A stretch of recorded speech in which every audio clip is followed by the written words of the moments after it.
एक लड़की जो बचपन में ही फिल्मी दुनिया में जाने के लिए ख्वाब देखने लगती है, सपने देखने लगती है, लेकिन चूंकि उसके परिवार के घर के आर्थिक हालात कुछ ज़्यादा सही नहीं थे, शायद इसलिए ही वो चाहकर भी एक्टिंग की, कलाकारी की ट्रेनिंग नहीं ले सकती थी। लेकिन एक कहावत है, जहाँ चाह होती है वहाँ राह भी होती है। आखिरकार वो लड़की घर में रखे हुए टीवी के समक्ष सामने बैठकर देख देख कर कलाकारी के दांव पे सीखने लगती है और देखते ही देखते वो कलाकारी में, एक्टिंग में महारत हासिल कर लेती है। और एक दिन जैसे ही वो अपनी कलाकारी की एक्टिंग करते हुए एक वीडियो क्लिप बनाती है और जैसे ही सोशल मीडिया पर वो वीडियो डलती है तो देखते ही देखते वो वीडियो वायरल होने लगता है। देश दुनिया के लोग गांव गली मोहल्ले में बैठकर उसकी कलाकारी की भरसक प्रशंसा कर रहे थे, तारीफ़ कर रहे थे, हौसला अफजाई कर रहे थे और कहीं ना कहीं बहुत बड़ी संख्या में लोग उसको तरह तरह के ऑफ़र भी दे रहे थे और आगे चल कर के बहुत सी फिल्मों के, कार्यक्रमों के उसको ऑफ़र मिलने लगे, जिसको उसने बखूबी एक्सेप्ट भी किया। और देखते ही देखते वो लड़की रातों रात स्टार बन गई। कब बन गई किसी को पता भी नहीं चला, लेकिन उसकी यही कलाकारी आगे चलकर उसको मुसीबत में डाल देगी, कहीं ना कहीं उसकी जान पर बन आएगी। कभी उस ईसा आलिया ने भी सोचा नहीं था, अनुमान नहीं लगाया था। तो साथियों, नमस्कार, आदाब, सत श्री अकाल, राम राम। मैं हूं आपका अपना सुशील कश्यप हरियाणा से और आप सब साथियों का मैं सर झुका करके स्वागत करता हूं, हार्दिक अभिनंदन करता हूं आज की एक और नई घटना कहानी में, जो कि आधारित है झारखंड से। झारखंड में दरअसल एक जगह पड़ती है रांची, जो कि झारखंड प्रदेश की राजधानी भी है। वहीं की आज की हमारी घटना कहानी है, जिसको सुन कर के आप लोगों के भी रोंगटे खड़े हो जाएंगे, आप लोग भी सोचने समझने पर मजबूर हो जाएंगे। दरअसल घटना कहानी एक लड़की से संबंधित है, जो कि मूल रूप से पश्चिम बंगाल के हावड़ा की रहने वाली थी। लेकिन उसकी एक ज़िद थी कि उसको फिल्म इंडस्ट्री में जाना है, एक हीरोइन बनना है, एक कलाकार बनना है। लेकिन उसके अंदर जुनून और शिद्दत तो थी, लगन और मेहनत तो थी, कुछ कर गुजरने का जज्बा तो था, लेकिन नहीं थी तो सिर्फ़ और सिर्फ पैसा और वो धन दौलत जो आदमी को मंजिल मुकाम तक पहुंचाने में मदद कर सकती है, उसको तमाम वो सुख सुविधाएं उपलब्ध कराने में मदद कर सकती हैं जिसको ज़रूरत होती है मंजिल तक पहुंचने के लिए। लेकिन उसकी भी लगन और मेहनत कहीं ना कहीं कम नहीं थी, इसलिए वो घर पर ही टीवी के सामने बैठ कर के ही प्रैक्टिस करने लगती है और रातों रात वो तब वायरल हो जाती है, तब स्टार बन जाती है जब उसको लोग देखने लगते हैं, पसंद करने लगते हैं। कहीं ना कहीं उसको तमाम जगह से ऑफ़र मिलने लगते हैं और आगे चल कर के वो झारखंड के बहुत बड़े डायरेक्टर प्रकाश अलबेला के संपर्क में आती है। और जैसे ही वो ईशा आलिया प्रकाश अलबेला के संपर्क में आती है तो कहीं ना कहीं उसको कई बड़ी फिल्मों का ऑफ़र तो मिलता ही है, लेकिन उसकी जो खूबसूरती है, उसकी जो सुंदरता है, उस डायरेक्टर को कुछ इस कदर भाती है कि वो उसको पहली नज़र में ही दिल दे बैठता है, उसका दीवाना हो जाता है। और दीवानगी कुछ इस कदर थी कि देखते ही देखते वो उसको प्यार का, लव का इजहार तो करता ही है, साथ ही साथ चंद महीने बाद उससे शादी भी कर लेता है। और कुछ सालों बाद ही उसको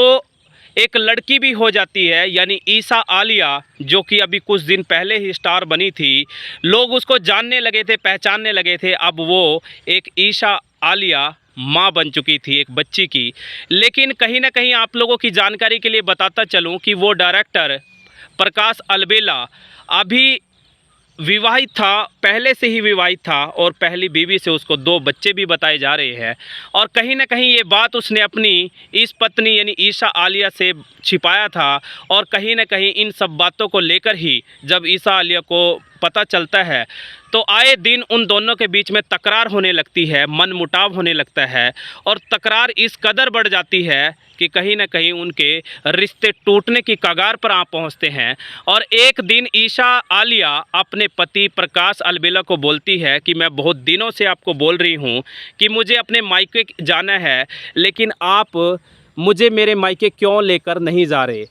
तो कहीं ना कहीं प्रकाश अलबेला बोलता है कि मैं बहुत बड़ा डायरेक्टर हूँ, तुम ये जानती हो तो मैंने एक बहुत बड़ी फ़िल्म का प्रोजेक्ट लिया हुआ है और इसी सिलसिले में मैं कुछ दिनों से बहुत ज़्यादा बिज़ी हूँ, व्यस्त हूँ, इसलिए चाहकर भी तुम्हारे साथ तुम्हारे मायके नहीं जा सकता। लेकिन ईशा आलिया भी कहाँ रुकने वाली थी, वो उस पर टूट पड़ती है, भला बुरा कहने लगती है कि तुम्हारे पास मेरे लिए आखिरकार समय है कहाँ। मैं तुम्हारी लगती कौन हूँ? तुम्हारी तो वो ही सब कुछ है जिससे तुमने पहले प्यार किया और फिर शादी करी। मुझे तुमने झांसे में फंसाकर प्यार के बहला फुसलाकर मुझे अपना बनाया, लेकिन हकीकत तो ये है कि मैं तुम्हारी कुछ भी नहीं हूँ। इतना कहते ही प्रकाश अलबेला कहीं ना कहीं झुकता है और हामी भर देता है उसके साथ जाने के लिए उसके मायके, जो कि पश्चिम बंगाल का हावड़ा बताया जा रहा है। और प्रकाश अलबेला बड़े ही योजनाबद्ध तरीके से हावड़ा के लिए निकलता है और निकलने से पहले खाना खिलाता है अपनी पत्नी को, वो भी बाहर से रेस्टोरेंट से ऑर्डर करके। और आगे चल कर के घटना कहानी में मोड़ कुछ इस तरीके से आता है कि वो प्रकाश अलबेला जो कि अपने ससुराल के लिए अपनी पत्नी और बेटी के साथ निकला था, वो ससुराल पहुंचने की बजाय पहुंच जाता है सीधा ही हावड़ा के पुलिस स्टेशन। और पुलिस स्टेशन में जाकर के जैसे ही वो कर्मचारी अधिकारियों से मिलता है तो कहीं ना कहीं कर्मचारी अधिकारी भी पहली नज़र में ही उस प्रकाश अलबेला को जान जाते हैं, पहचान जाते हैं, क्योंकि वो एक बहुत बड़ी फिल्म इंडस्ट्री का बहुत बड़ा डायरेक्टर जो ठहरा। प्रकाश अलबेला तमाम पुलिस कर्मचारियों को अधिकारियों को बोलता है कि साहब जी, मेरी गाड़ी की डिग्गी में कपड़े पड़े हुए हैं और मेरी पिछले वाली सीट पर मेरी धर्मपत्नी की डेड बॉडी पड़ी हुई है। इतना सुनते ही तमाम पुलिस कर्मचारी अधिकारी सख्ते में पड़ जाते हैं, सोचने समझने पर मजबूर हो जाते हैं कि आखिरकार माजरा है क्या। जो पुलिस थी तमाम एंगल से जांच शुरू करती है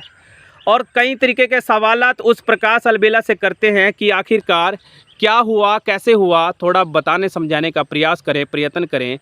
तो प्रकाश अलबेला मनगढ़ंत कहानी पुलिस प्रशासन को सुनाने लगता है, बताने लगता है कि हम लोग जो है ससुराल जा रहे थे, साथ में मेरी धर्मपत्नी और हमारी इकलौती बेटी थी, और रास्ते में ही हमें कुछ लोग रुकने का इशारा करते हैं और कब वो मेरी वाइफ पर अटैक कर देते हैं, गोली चला देते हैं, हमें कानों कान खबर नहीं थी और मौके पर ही मेरी पत्नी की मौत हो जाती है। मैं उसको लेकर हॉस्पिटल भी गया, लेकिन डॉक्टरों की टीम ने उसको मृत घोषित कर दिया। तो कहीं ना कहीं पुलिस भी समझ नहीं पा रही थी कि आखिरकार किस पर शक करें, कहां से इस जांच को प्रारंभ करें, शुरू करें। तब कहीं जाकर के रांची पुलिस, जहां पर वो प्रकाश अलबेला और वो ईशा आलिया रहा करते थे, वहाँ की स्थानीय पुलिस से सामंजस्य स्थापित किया जाता है, टाई अप किया जाता है, कहीं ना कहीं सहयोग की, सपोर्ट की अपील की जाती है, आग्रह किया जाता है। और जब रांची की स्थानीय पुलिस उस फ्लैट पर पहुँचते हैं तो तमाम एंगलों से जांच की जाती है और वहाँ पर फोरेंसिक टीम को वो क्ल्यू हाथ लगते हैं जो ये साबित करने के लिए काफ़ी हैं कि उस लड़की की ईशा आलिया की जो हत्या है किसी और ने नहीं बल्कि उसके ही खुद के पति प्रकाश अलबेला ने की है।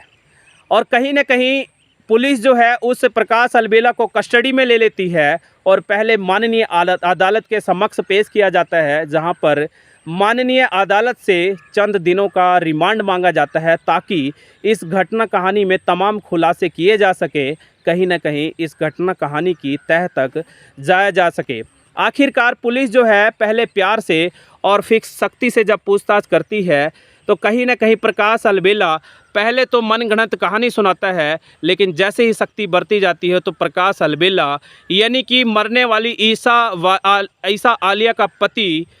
तमाम तरीके के खुलासे इस घटना कहानी में करता है कि ईशा आलिया की हत्या किसी और ने नहीं बल्कि उसने खुद की है, और वो भी अपनी पर्सनल रिवॉल्वर से। आखिरकार वो कबूल करता है और बताता है कि ईशा आलिया मेरी पत्नी तो थी, लेकिन मैं पहले से शादीशुदा था और शायद इसी वजह से हमारे बीच में तकरार कुछ ज़्यादा ही बढ़ गई थी, और इस हद तक तकरार बढ़ गई थी कि मेरा जीना हराम हो चुका था। आखिरकार बहुत ही सातिराना अंदाज में वही प्रकाश अलबेला अपनी धर्मपत्नी और बेटी के साथ ससुराल जाने को बोलता है और उससे पहले अपनी धर्मपत्नी को खाना खिलाता है, और जैसे खाना खिलाता है तो उसको मदहोश कर देता है, और मौके की तलाश में था कि कब कोई वहाँ से ना आए और वो उसको मौत के घाट उतारे। आखिरकार वो उस मंसूबे में कामयाब भी हो गया और अपनी रिवॉल्वर से उसको जान उसकी लेकर तब कहीं जाकर के प्रकाश अलवेला को सुकून मिलता है, और बड़े ही सातिराना अंदाज में वो फिर मरी हुई अपनी धर्मपत्नी ईशा आलिया की डेड बॉडी को ठीक वहीं पर बैठा देता है जहां पर उसको बैठना था, ताकि किसी को भी शक ना हो। सीसीटीवी फुटेज को यदि खंगाला जाए तो कोई भी उस पर शक ना करे। कहीं ना कहीं बड़े ही सातिराना अंदाज में उसने इस पूरी घटना कहानी को अंजाम दिया। लेकिन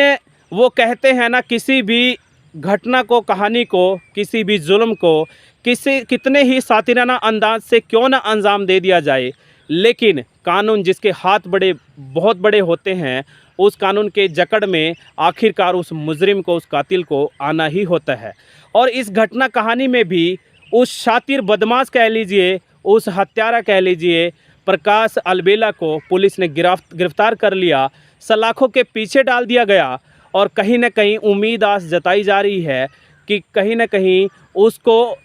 फांसी की सज़ा मिलेगी। लेकिन हम लोग और तमाम लोग आस उम्मीद जताए जा रहे हैं कि आजीवन कारावास तो मिलना लगभग तय है। लेकिन देश दुनिया के लोग जगह जगह बैठ करके तमाम तरीके की प्रतिक्रियाएं भी दे रहे हैं कि आखिरकार वो बच्ची, वो नन्ही सी कली जिसने अभी दुनिया को सही से देखा भी नहीं है, जिसने अपनी माँ के प्यार को भी नहीं पाया, जिसने प्यार माँ का मिलने से पहले ही अपनी माँ को खो दिया, और कहीं ना कहीं पिता का साया भी अपने सर से खो दिया, आखिर उस बच्ची का, उस नन्ही सी कली का, जान का क्या कसूर था। तो साथियों, ये थी आज की हमारी घटना कहानी। फिर हाजिर होऊंगा एक और सनसनीखेज घटना कहानी के साथ। लेकिन आप लोगों को बताता चलूँ कि इस तरीके की घटना कहानियों का सुना करके हमारा मकसद कोई आपका दिल दुखाना नहीं है, बल्कि हमारा मकसद सिर्फ़ और सिर्फ आप लोगों को जागरूक करना है, प्रेरित करना है, ताकि आपकी ज़िंदगी में भी कुछ इस तरीके की घटना कहानी घटे तो उससे पहले आप अपने आप को आगाह कर सके, अपने आप को सचेत कर सके। यदि आपको हमारी कहानियाँ, घटना सुनाना अच्छा लगता है तो आप लोग हमें हौसला अफजाई के तौर पर सब्सक्राइब कर सकते हैं, शेयर कर सकते हैं। कोई आपका सवालात है, कोई आपकी प्रतिक्रिया है तो आप कमेंट बॉक्स में हमें लिख भी सकते हैं। बहुत बहुत धन्यवाद, शुक्रिया, आप सब साथियों का आभार है।